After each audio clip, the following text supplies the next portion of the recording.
When I first started my career, I thought I could fix everything with equipment. Back in the 70s, I thought, if I just can design a perfect system, everything's going to work fine. Well, it doesn't work that way. Equipment's only half the equation. Then in the 80s, I spent a lot of time training employees. Then management would untrain them for me. So then it got to the point that the only person in the whole place that I wanted to train was the plant manager or the feed yard manager or the ranch manager.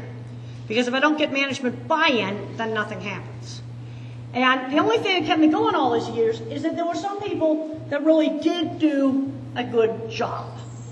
And that group of people has expanded. But in 1999, I worked on implementing animal welfare auditing for McDonald's. And boy, when you get a big retail customer behind making people do things right, that made change.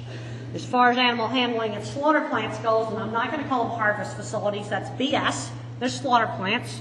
And when I went to Hollywood, I called them slaughter plants. They were fine with that. I saw more change than I had seen in my whole entire career. Because now people had to manage things. They also had to repair stuff. Oh boy, people let stuff just fall apart. Now I'm going to talk about how to implement a good animal handling auditing system.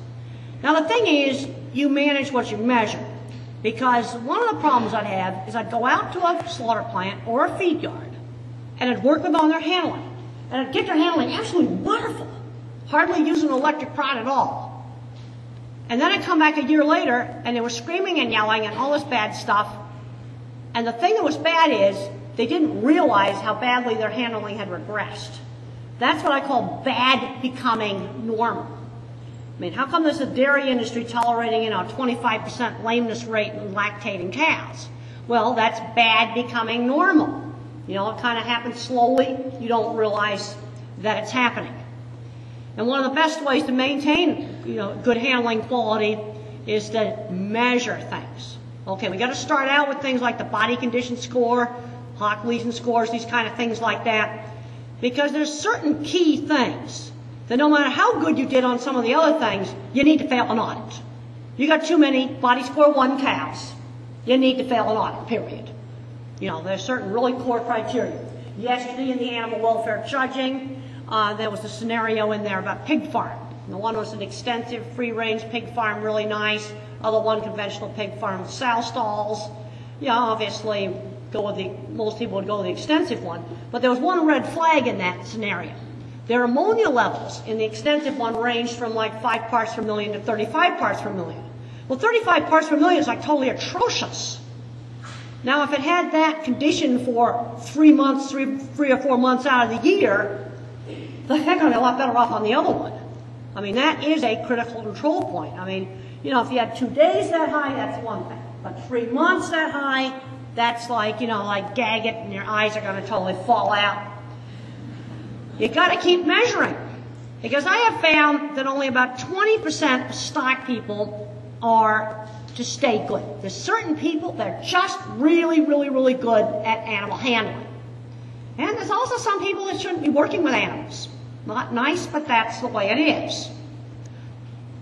In writing standards, we've got to ban vagueness. I constantly fight vagueness. Words like proper, adequate, sufficient. Another thing that drives me crazy, and I've been on a lot of standards boards, is the worst producers get on these boards so they can water down standards. I've seen it happen in dairy, eggs, transport, pigs, all of the broiler chickens. Worst producers, they get there at the table to water it down. Now, we've got to have standards that are really good. Another thing, in designing an auditing program to use commercially, or maybe for veterinarians to use out in the field, it's got to be simple. And there's been some real problems with things getting too complicated. My stuff's really simple. We got a 1.5-day workshop to teach on it. It's called PACO, Professional Animal Auditor Certification Organization. 1.5-day workshop. They have 2 plant visits during the workshop, and then they got to do 3 more audits with a skilled person. So they will have at least gone to 5 places before you turn them loose. Because if it isn't simple, they simply can't do it. So there's a difference between something we use in research, that's a research tool, and something we got to use every day out in the field. And it's got to be simple, like traffic rules. One of the reasons why traffic rules work is they're very, very clear. Okay, the speed limit's posted. You kind of have a little grace period, 5 miles over, but then they can nail you after that. Stop signs mean stop. Red lights mean stop. Not slow down, stop. It's clear. It's one of the reasons why they work. They're also not very complicated. Now here's something that's written clearly. All the pigs have to have enough space to lie down without being on top of each other. But then, you always get a few jokers in there that want to game the system. So I really need to add in there at the same time without being on top of each other, because some idiot's going to say they can take turns. And in the auditing system that I have for slaughter plants, one of the things that we score is how many animals fall down during handling. And we got this sausage guy that tried to say that ham was not part of the body of the pig, because a fall was defined as the body touching the ground. And he says, well, ham is not part of the body. And I'm going, BS. There's always a few jokers out there. Okay, this is the very simple scoring system for scoring slaughter plants. And these critical control points measure a multitude of sins. A good critical control point measures a multitude of sins. How many animals did you actually shoot and make unconscious on the first shot? It's got to be 95% to pass. How many are dead when you hang them up on the rail? It better be all of them. How many did you poke with the electric prod? And it's simple. If the electric thingy touches it, you count it. That's simple. I can't tell whether you press the switch. Touch it with the electric thingamajig, you count it, period. Get an excellent score, you can only use it on 5% of the animals. But that doesn't mean that you can abuse them to get them in without it. Because we got acts of abuse. Things like busting off tails, that's going to count. Sticking up the butt, that would be an act of abuse. How many animals vocalize? That's been a really good measure, because it detects a lot of bad handling problems. This is mooing. When you poke them with the prod, you slam a gate on them, you squash their head in a head holder, the stunner doesn't work. You got a bunch of cattle mooing their heads off right in the stunning chute area, you got problems. And when we first started, boy, there was lots and lots and lots of problems. And this brings up another interesting thing. When we got started on working with welfare with companies like McDonald's, Burger King, and Wendy's, it was very interesting watching executives on their first tours of plants and slaughterhouses. Animal welfare went from an abstraction, which was a nuisance that you give to the lawyers and you give to the PR department and make it go away. And now this abstraction became real. And I remember the day when one of the vice presidents saw an emaciated, body score 1, half-dead dairy cow stagger up the chute into their product. And they about lost it. And they were going, yeah, there's some things here that are going to need to be changed. And it's just that simple. How many animals slip or fall? How many animals fall down during handling? If it's more than one, you're allowed 1% on falling, and you're only allowed 3 cattle out of 100 mooing going in the stun box and in the stun box. When we started, the worst plants on baseline data had 35% mooing. They were trying to jam a Holstein into a chute that was made for Hereford, and a Hereford's a whole lot smaller. That just does not work. You got to be simple so I can train them. It also needs to be objective, and I thought body touching the floor was pretty objective. And then one of the guidelines, we drew this picture of a steer and we put a line under the belly, talked about the limbic and the non-limbic part of the steer, but that was just so retarded that it was taken out of the 2010 edition.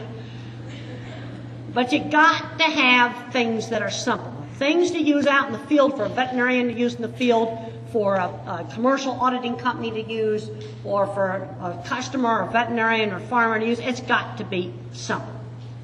Okay, now the thing that's good about using that simple scoring system is whether I audit a plant or somebody else audits a plant, we're getting the same scores. It's simple.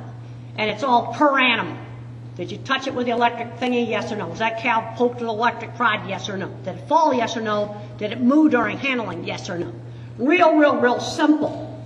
Now, the principle of critical control points is to measure a small number of things that measure a multitude of sins. Let's get back to traffic enforcement, because I think that's a really good model. Basically, there's only 3 things that most of the traffic tickets are given out on: speeding, stop sign and red light violations, and erratic driving. That's going to cover all of the drunken driving type of stuff. Yeah, they give out other tickets, but when it comes to actually making the roads safe, those 3 things are the critical control points. Now, Jennifer showed a picture of a calf out in the middle of the alleyway and was saying that, you know, the body condition scoring wouldn't cover that. Yes, that's absolutely true. Well, on my critical control point thing, calves have to be kept clean and dry, and they're not going to stay that way if they're in the alley. You know, so calf care and colostrum, yeah, those are also critical control points. But the mistake made on too many animal welfare auditing programs is they're too complicated. They're either too complicated or too vague. And the scoring that we've been doing with the plants really has worked. I'm going to show you some data on that. Because the plant knows exactly what's expected. It's just like you know your traffic rules. They got to make certain numbers. 95% stunning score, don't hang a live one. Certainly don't skin the head on a live one. The USDA is going to shut you down and suspend you for that.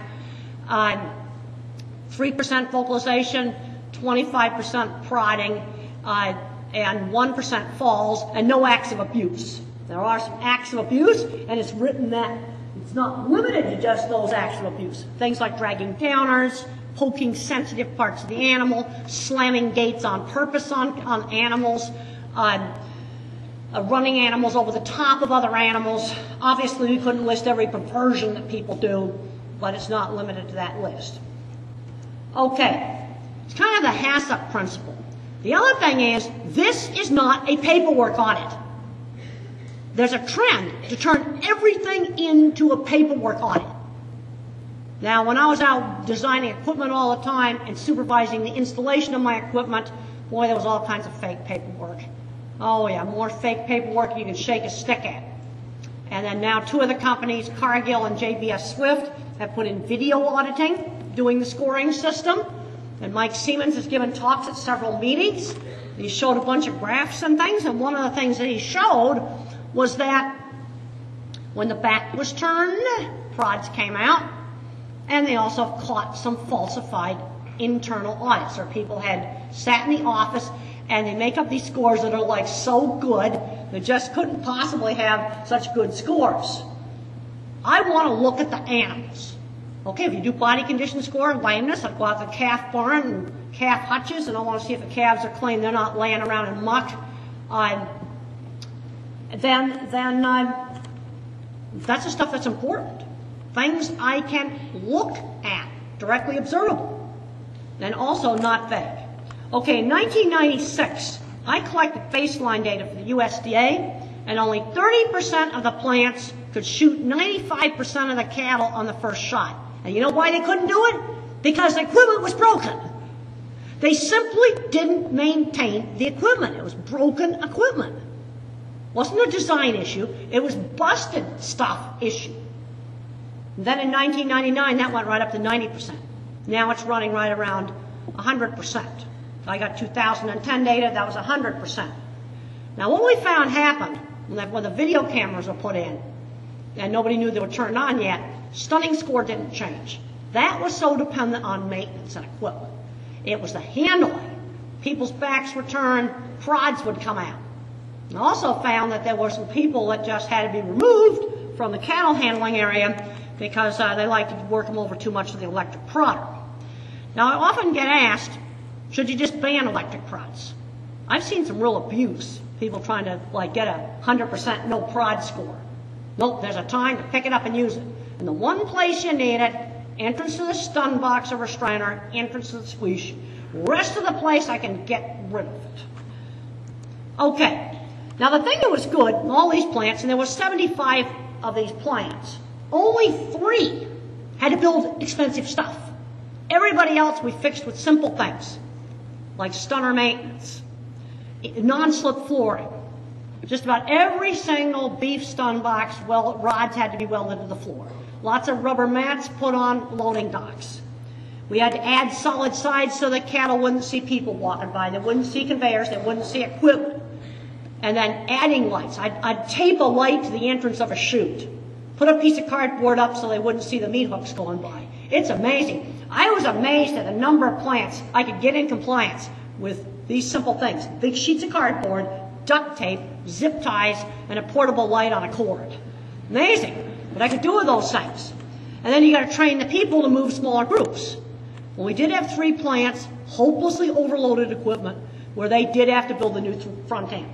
But all the others we fixed with these very, very, very simple things. Okay, for example, the animal's walking up to the entrance there and stops because you can see out and there's a welding rig there. There was the door to the maintenance shop. People walking in and out all the time. Add some solid sides.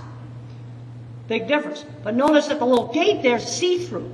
It won't go into a dead end. They got to see a place to go.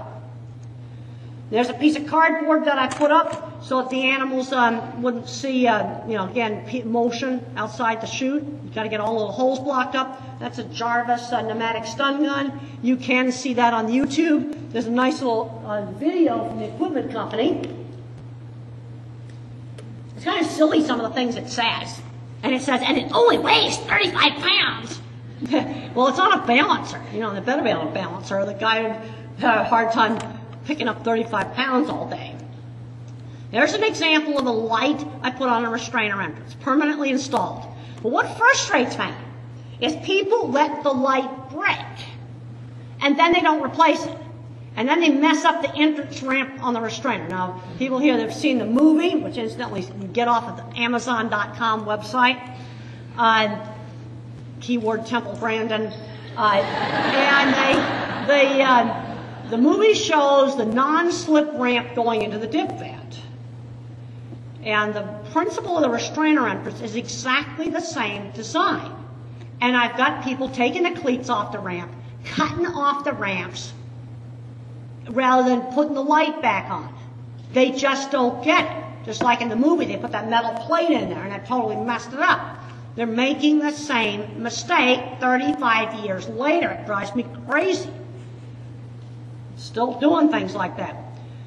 You move a ceiling light and make reflections go away. You know, simple things. Real simple things. Now, to make an auditing system really effective, it's got to have 3 parts. Because lately there's been some criticism of third-party auditing companies auditing for food safety. There was a peanut plant fiasco where a lot of people got sick because the pigeons were doo-dooing in the peanuts. And there was a melon factory where a bunch of people died from listeria. Turns out they were using potato washing equipment on melons. That probably wasn't the cleanest thing.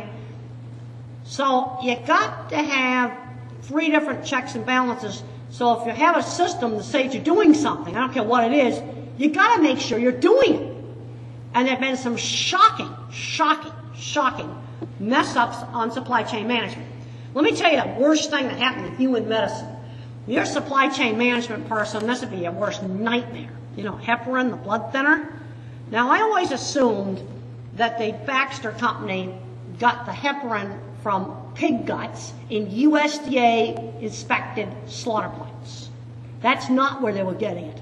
They were getting it from backyard Chinese pig farmers.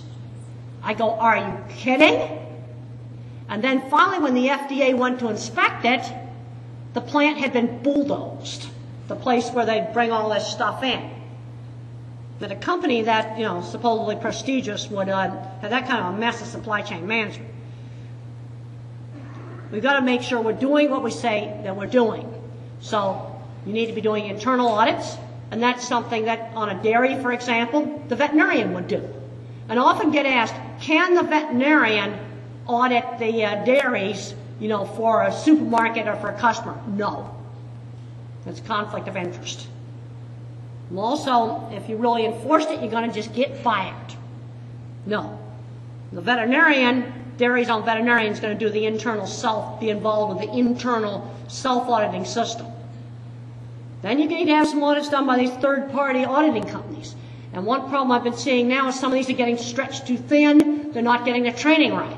What I have found on the training, like in our PACO training, is really working pretty well. We have a day-and-a-half workshop.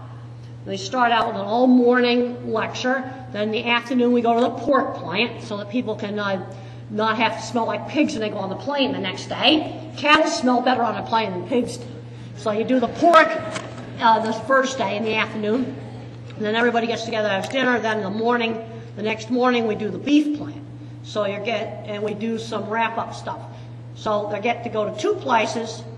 It's a day-and-a-half workshop, and then they got to go to 3 more plants with an experienced person and do audits. So they got to go to 5 places where they turn loose. That's bare minimum training. Now, some people say, well, that's not enough, but that's a reality. You can actually do things pretty decently with that level of training if your auditing protocol is simple enough. You know, now there are problems like different body conditions, scoring cards, and things like this. You know, that's a problem. It'd be good to get those things standardized.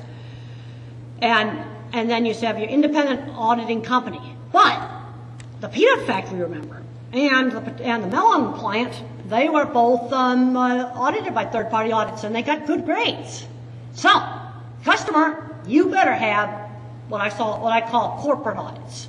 In other words, you audit a portion of the places to make sure the third-party auditor's not sitting in the motel room making up the audits. That's why I call it 3 legs on the tripod. Now, some people might think that I'm kind of negative about this, but I was trained in the McDonald's School of Supply Chain Management, and it's strict. And then you got the Wendy's School of Supply Chain Management, and it's even stricter. So, and they're both really strict. And the good ones, they have the 3 legs on the tripod. Okay, if you were to take something like Dean Foods where you have field staff, you would be doing a field staff audit, but then you still would have a few places that you probably would check out with third-party auditors. You might just switch it a little bit. Okay, these are the things that we learned in the 10 years over 10 years now that we've been doing these audits. It's the first year there was no difference between announced and unannounced audits. People did bad things in front of you because they just didn't know any better. Second and third year, well, let me take some employees out. 5th to 10th year, management really started to learn how to do the show audits. And boy, they hide all the electric prods and things like that. And then in the 10th year, this is when the video cameras started coming in, falsified records have been caught, some more employees had to be gotten rid of. And just about all those employees were cattle drivers. The video's not all really out in the pork plants yet, but there were people, they weren't the stunner operators, they weren't the stockyard employees. It was a guy chasing the cattle up the chute. And there were some people, they just wouldn't put that shot away. So there's some stuff that we've learned. Video auditing and auditing over the internet improves handling. You know, stunning stayed good. It's so dependent on maintenance. I've gotten to the point now where the only time I'm going to sign off on whether a packing plant's really good is it's got video auditing by third-party auditing. Internal cameras done by the plant house don't work. The first internal camera ever put in a plant I was involved in with the John Morrell plant back in the late 80s. We put a camera in with a TV in the manager's office. It worked great until it broke. And then nobody fixed it. So you've got to continuously work on things. Other companies have put in internal cameras. The novelty wears off, they don't look at them. It's got to be examined by people outside the plant on a regular schedule where regular reports are sent in. Like the way the AeroSite system works is that they look at least 20 cattle in every plant every day, and they aggregate the data. At the end of the week, the report's sent out like all the Cargill plants get everybody else's report of Cargill plants. You do the same thing at JBS. So then you can get the plants having contests against each other. That starts to turn it into a positive thing. Winning plant gets a pizza party. You know, make it something positive. One of the things I've noticed now, you go in there and people are not yelling and screaming anymore. It is so nice to not have the yelling and screaming. Now let's get into looking at stuff more on the farm. And in developing auditing protocols, you know, the scoring system, it's an outcome-based measure. I'm not telling them what type of stunner they have to have. I'm not telling them what type of handling system they have to have. And then there's a few things you just ban. You know, like hanging cattle up by the ankles, even though that's legal in this country for kosher slaughter or halal slaughter, that's a violation of AMI guidelines. I mean, McDonald's does not allow that. They do allow kosher and halal slaughter, but they don't allow hanging them up by the ankles, even though that's legal USDA with an exemption. So you have some bad stuff you just got to ban. And getting away from what's called an input-based standard. You know, like getting into the minutia of exactly how to design a freestall. That's not, well, let's go more on the outcome. Hock lesions, cleanliness, those would be the outcomes of either a badly designed stall or a poorly managed stall. And Wendy Fullwider did a survey. She was my graduate student. She's now animal husbandry specialist at Organic Valley. She went to 113 dairies, and some of them were right around here in this area, and looked at hock lesions on dairy cows. And she found that there was a significant difference in the amount of hock lesions on well-managed versus poorly managed dairies. Dairies that only fixed up their beds once a week had significantly more hock lesions than dairies that worked on them several times a week. Management makes a difference. But you still have to have a few input variables, and one of them is ammonia levels. If they're inside, I don't care what they are, ammonia levels should not go over 25%. 25 parts per million. Okay, let's look on the dairy. Now, the body condition score, you know, Jenny's right. You know, it might be different for lactating cows than for other animals. But people have cheated on this and saying, well, it's a body condition score across the whole dairy. No, bull. Because it's the lactating cows where you really have the problem. Now, these things are the kinds of things where if you get a failing score on one of these things, you fail the audit, period. Yes, I agree that we need to be doing other things, and I think those cow brushes are absolutely fantastic. Cows love them. But there's certain bad things where if you don't pass on them, you fail. Like in the slaughter plant, you've got to pass on all 5 things. You've got to pass on your stunning score, insensibility score, vocalization score, prod score, and falling score. You've got to pass on all 5 of those. If you don't pass on all 5 of them, you're going to fail the audit. Because how could you have good animal welfare with 25% lame calves? You just can't. And now these tend to be measuring negative things, but you can't even begin to have things where you have positive animal emotions until I get rid of this stuff. So body condition score, lameness, dirty animals, the hock lesions, coat condition, that's something we need to be looking at in organic. I've been out on organic dairies where they think it's normal for calves to have ringworm. I'm like, ugh, get me away from them. I don't want to get ringworm for them. You know, from those calves. Bald spots all over cattle from lice. No, that's not acceptable. So we'll do a little coat condition scoring, make sure they don't have obvious external problems. Ammonia levels and the presence of abnormal behavior. These are things, these are core criteria. Because you can't get stuff too complicated. I've looked at some of the European quality guidelines, and they got some good things in there, but it's too complicated. It takes an entire day to do the audit. It's too subjective. Remember, I got to get back to that day-and-a-half workshop, and then you go to the 5 places. You know, that's the reality once you get out of a research situation. Okay, now lameness is an outcome of a lot of bad things. Something wrong with the housing, rapid growth, poor leg conformation, poor foot care, foot diseases, injuries. There's a lot of different things that can make a cow lame. Maybe just getting too skinny, too, needs to be put on there. And then there's things that we can measure in the records, too. And I want to look at these things. But I put more emphasis on the directly observable things because I've seen too many records falsified. You know, Alaska Airlines had signed off on the airplane where the tail fell off because they didn't lubricate the jack screw. That's the thing that makes the horizontal stabilizer move like that.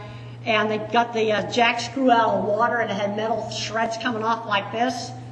Of course, the plane was totally lost. All the people were lost. So if I was going to use the critical control point approach, airline safety, one thing I'm going to look at where I'm going to have inspections is tails. Because the pilot can't see this stuff. There's been other accidents where the aircraft's been lost, where the tail either fell off or the steering mechanism in the tail didn't work.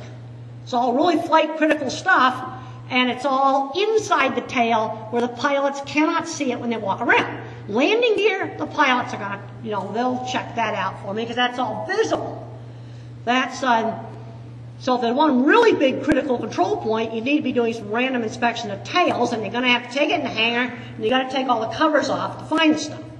But something like 5 airplane wrecks in the last 20 years were caused by tails. That would be an example of a super critical control point. That doesn't mean other things aren't important. But, the bathroom breaking may be disgusting, but it's not quite as important as the tail coming off. And then you have some practices we're going to just get rid of. Salvage station stalls. You just say, okay, there's certain things we're not going to do. So you change it. And then you still have to have a few input standards. So maybe some, minimum space requirements, ammonia levels, feeder and water space. There's a few things. Now you can use numerical scoring to show improvement. Jenny talked about the importance of showing improvement. Then you can tell, am I getting better or am I getting worse? I put a light on the restrainer entrance, and I went from 8% of those cows vocalizing and mooing down to 0. Light with duct tape. That's all it was.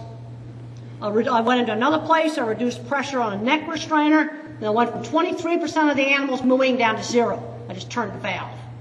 People always want to, squash them to death. And animals, I want to get into problems with some animals being hard to handle at the plant. Cattle differentiate between a man on a horse and a man on the ground. So if you get cows in where they've never been handled by a man on the ground, they can be really dangerous at the plant because all of a sudden they've got a huge flight zone. And as we're getting the slaughter plants a whole lot better, one of the problems I'm seeing now are problems with animals coming in. Half-dead dairy cows. Let's get it cleaned up. In a 2011 issue of the journal Animal Science, the market cow audit, where all the cow slaughter plants are monitored, things like lameness and body condition score, it's not pretty. There's still way too many animals coming in bad condition. Okay, that's the old animals.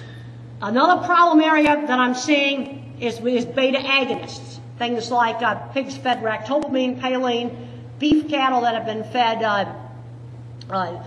zilpaterol and ractopamine coming in with sore feet, coming in heat stressed. You gotta give me animals I can handle. You got pigs where the producers never walked through the pens. They go berserk when you go to handle. You can have leg conformations. Some of the biggest welfare issues I think we're going to have in the future is going to be what I call biological system overload. You can do this with genetics, push for more productivity, or you can do it with feed additives. But I've seen bad problems in the hot weather this summer with beef steers that have come into a plant with sore feet and heat stress from having too many feed additive things. That's not okay. Now I can measure that on an outcome basis. I can measure lameness. I can measure open mouth breathing. And I don't want to see open mouth breathing in cattle at the slaughter plant. We're going to have to push back down that supply chain some. I already talked a little bit about how we need to communicate with the public a whole lot better. We got to look at what we do and go, would I show that to my wedding guests? What would they think of it? And sow stalls, boy, that does not pass the test. 2/3 of the public hates them. And that showed up in my United Airlines survey that I did 11 years ago. It showed up in 2 scientific surveys, and it showed that 2/3 of the public voted for Proposition 2. This animal not being able to turn around for most of its life, something that most people just don't think is acceptable. Just, you're not going to sell my sister Katie's not going to buy sow stalls. One Christmas, that's all we talked about. She'd seen them on 60 Minutes, and she was just telling me how terrible sow stalls were. So we got to clean it up, and then we've got to show things to the public. Because the thing that's frustrating is, let's take the field of handling. There's been a lot of improvements in handling. You got people now doing low-stress cattle handling workshops all around the country. The slaughter plants are way better than they were 10 years ago. What? Nobody knows about it. This is where ag is really falling down on communicating with the public. Well, now with all the cheap electronic things, we can show it. And there's no way you're going to keep cell phones out of plants. That's just fantasy. Every cell phone camera now is a video camera. You're not going to keep it out, and a pretty darn good video camera. And if you think you can keep them out, you're smoking weed. Probably not a very good idea to do that either. And what I'd like to do is just, now let's do a few questions right now. Well, I'd love to do a few questions. And then in my last talk this afternoon, I'm going to talk about cattle behavior and handling. That's going to be the stuff that you're probably going to really like a lot better. Okay, I'm going to pick somebody. I got a question. All right. How do you assess stockmanship? How do you assess stockmanship? You can assess things that are negative stockmanship. Shouting, hitting, poking with prods. Because the measure we're doing with the electric prod score, that is that's bad stockmanship. Now the good stockmanship, some of the things that you could assess would be how fearful are animals. Now if you go on the European Welfare Quality Audit, they do have some assessments on this, and Janice Swanson and I were looking at them last night. Unfortunately, they're way too complicated. There's some good stuff in there, but it's way too complicated outside of a research setting. For a research setting, it might be good. I can assess, I think let's look at the fear thing. You can, let's say I walk into a dairy and the cows run away, that's like really bad. So I think you might be able to do like 3 levels. You could do fearful, sort of they just do nothing when you walk through them, and inquisitive cows that are willing to come up to you. In other words, sort of a 3-point thing, something like that I think would work in a field situation. You could kind of do fearful and not fearful, then there's cows that are neutral, but when there's a good stockman and the cows are used to people, they'll come up to you. And I think it's important to get cows used to more than one person. Because I have seen situations where the cows were really good with that one stockman, but anybody else, they'd panic. You see, animals actually need to get exposed to more than one person doing good things. So then when strangers come in there, they'll react well. And especially if the strangers are wearing the same kind of clothing. How did you implement a really good auditing system without where you kind of have to be there to see that happening, they can change their behavior? Well, the problem, the question is, did they change the behavior when you're not looking? Well, you see, this is what happened with the video cameras. See, when we first started out, everybody just, used the clipboard, stand in there, and they do all kinds of terrible stuff in front of you. Now, one thing that they can't fake is the equipment maintenance. That they can't fake that. And that was a huge big thing. Stunning was so dependent on maintenance it didn't change. They can't fake body condition or hock lesions in calves unless they go hide all the skinny cows. But that's going to be kind of difficult, and they'd have to truck them off the property or I'm going to find them. This would be my approach to auditing. Well, there was a problem. Now, when the clipboard was out, there was good behavior. So what was found on the video auditing is that what they call the objective audit over the video and the audit that might not be objective because people see you there with a clipboard, there was a big mismatch between them. Now they're coming together and they're matching. I also have a book, Improving Animal Welfare Practical Approach. It's called Improving Animal Welfare Practical Approach, where I talk about some of these things on how to implement auditing programs. But there's still a lot of stuff I can find on an audit. If it's at least short notice. Lameness, hock lesions, cows that just take off when you go in there. And there's other things you can look at, like, cows really like those brushes. But then you'd have to make sure that you had enough of those brushes. No, but I don't like a dairy where, I've been in them too. You walk out there in a freestall barn and they just take off. And I think it's pretty easy. I think you could train auditors after they've been to a lot of places to kind of differentiate cows take off, highly fearful, cows that are indifferent, and cows that actually actively come up to people. And for field use, I wouldn't want to try to do anything more complicated than that. And that would start to measure the good stockmanship. You know, there's an old saying, you can tell what kind of a stockman a person is by looking at his cattle. So if they take off, that's not a good thing. Okay?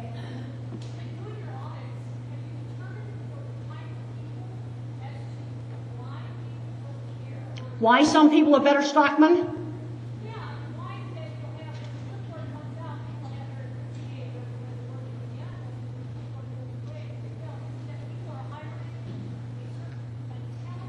Well, that's a good point. How do you hire people that are good stockmen? There's some very old research by a scientist named Seabrook. And he surveyed a whole bunch of dairies, you know, where there were good stockmen and bad stockmen, and the confident introvert was the good stock person. Kind of one person that wasn't that social, but calm. You know, it's a hard thing, because kind of what we found, and Paul Hemsworth, if you're interested in this, there's a scientist named Paul Hemsworth, P.H. Hemsworth. And you can get some of that off the PubMed database, but unfortunately some of the behavior journals are not on PubMed, so you need to use Google Scholar, maybe Science Direct. You can access those, you know, without having to, you don't have to do it through the university. And type in that name, P.H. Hemsworth. He's done a huge amount of research on the whole stockmanship thing. He did a study that showed that on farms where pigs were scared of people, they had 6% less piglets born. He's done studies where people that slap and hit dairy cows, they have lower production. The people that had good attitudes towards animals, towards pigs, had more production. It doesn't matter what species it is. These are kind of universal things. And the thing that's kind of frustrating is you think the world would be bashing his door down, and it's not. I have found people want the thing, the new milking parlor or whatever. I have found in my own consulting business that selling the new design, that was easy compared to getting people to run it right. Because when I worked on equipment startups all the time, some of the worst abuses I ever saw happened in a brand new state-of-the-art facility. People thought buying the thing would solve all their problems. So if I had a choice, what would I rather have? Older, adequate facilities with really good management, or state-of-the-art with poor management. I'll take the older but adequate facility with a really good management. They have to be at least adequate. And the other thing, if you want good stockmanship, don't understaff and overwork. And I've seen that in dairies. You got one milker running around there like a chicken with its head cut off, and you expect him to teat dip? I'll tell you, that's the first step they're going to leave out. When the back's turned, it's going to be teat dipping, especially if they're overloaded. Because the video cameras are also being used in the plants for monitoring food safety. And of course, one step is when they're skinning beef, you want them to sterilize the knife. You know what the compliance rate was when they started? They didn't know the cameras were on? 20%. You know what the hand washing compliance rate for hospitals was when they first started? 20%. It's not pretty when the back's turned. Especially on steps, you know, steps like teat, I'm going to bet you teat dipping, if the milker's the least bit overloaded, that's the thing that's going to get left out. You know, especially if it colors the teats, it might be easier for you to check that. People tend to leave those things out. And I had a feedlot guy one time say to me, just recently, like last year, he said, how do I get my people to care about the cattle when they're handling the cattle? And I said, are you working 10-hour shifts, 10 and 12-hour shifts, 6 days a week? And he said, yes. And I said, they're not going to care about the cattle. They're too hot and tired. You just cannot overwork and understaff either. And there are certain people, they're the great stock people, and other people that are bad. It's about 10%, and I know that's not nice, but we've learned that from the video auditing, and we learned that from the 10 years of just the paper and pencil audits done by McDonald's, that in just about every single one of those big plants, 1 person out of 10 had to be removed from driving cattle in the stockyards and driving them up the chutes. Okay, gonna pick somebody. Okay.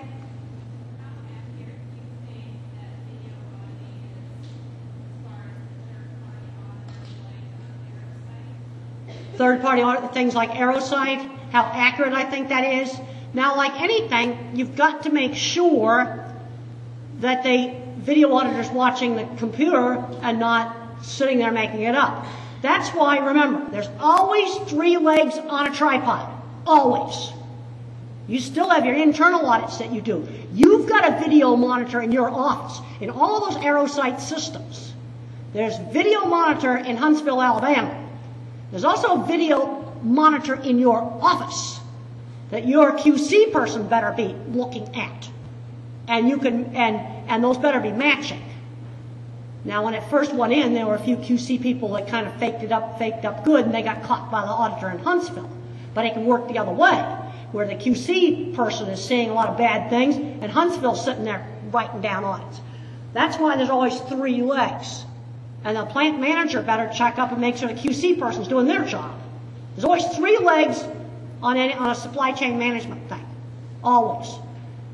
Because you got to make sure that AeroSite is doing their job. Because as these systems expand, this is where there's been trouble, like where third-party auditors got in trouble with some stuff. Was where they were training auditors, they'd visit one place, and then turn an auditor loose. That's ridiculous. PACO's standards is 5. ALAS for inspecting labs, animal labs, is 5 places. And then a day and a half workshop. That's a bare minimum. And we can do it with a day and a half workshop.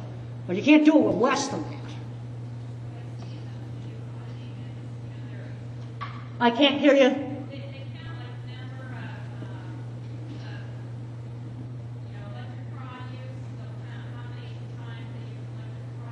Yep.